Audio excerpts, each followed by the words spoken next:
10 or 15 years from now, it won't be surprising if something really bad and really awful is just referred to as a 2020. Those of us who didn't grow up in the Depression or live through a world war had our first massive extended common crisis. What area of your life wasn't impacted by the pandemic? Going to work, running to the grocery, going out to eat? Nope, nope, and nope. Now replaced by Zoom, Instacart, and DoorDash. Holiday get-togethers with family? Maybe just through a screen, because the least loving thing you could do to a loved one was pass along a deadly virus that you didn't even know you had. In those early days, many of us were afraid to touch anything. It's a strange war when your fears are dialed in on handshakes and doorknobs. But this invisible enemy is impossible to detect. And too many people only realized they'd come in contact with it when they suddenly found they'd lost their sense of taste, or smell, or a fever set in.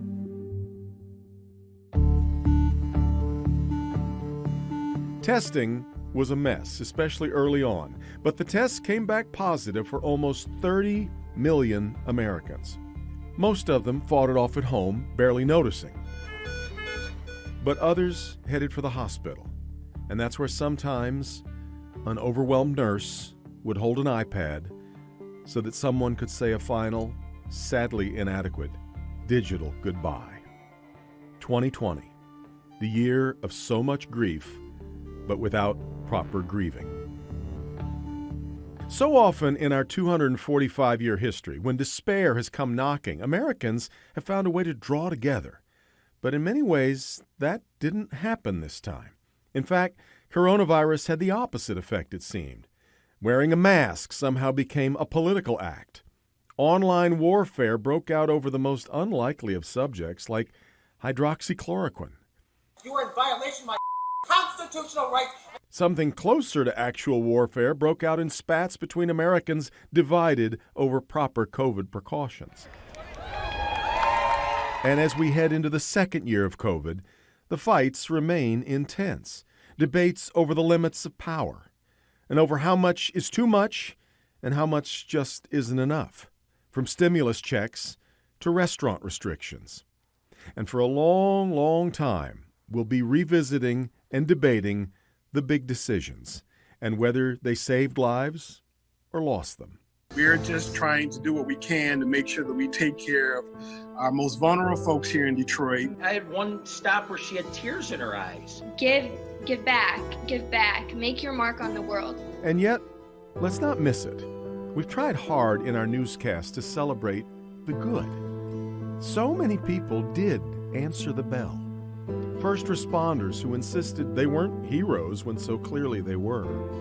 In fact, heroes seem to show up all over the place, whether they were organizing a drive-by birthday celebration or just leaving an extra fat tip to try to help a restaurant keep the lights on. The grocery store workers who kept showing up even though they knew their job was putting them right in the line of viral fire. Hopefully, we'll remember that.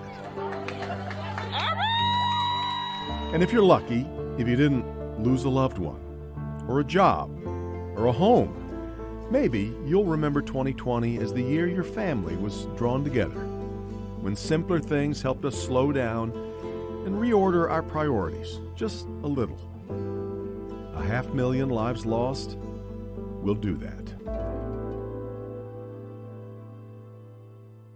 You know, we see and we hear those heartbreaking numbers of every person we've lost to COVID-19, the toll it's taken on families around the world and right here in our community. It's still really difficult to fathom. Taking a look at the latest coronavirus numbers. Michigan reports 2,091 new cases of coronavirus and 23 more lives lost. 16 identified through a vital records check. Overall, since the pandemic began, Michigan has had 603,375 cases.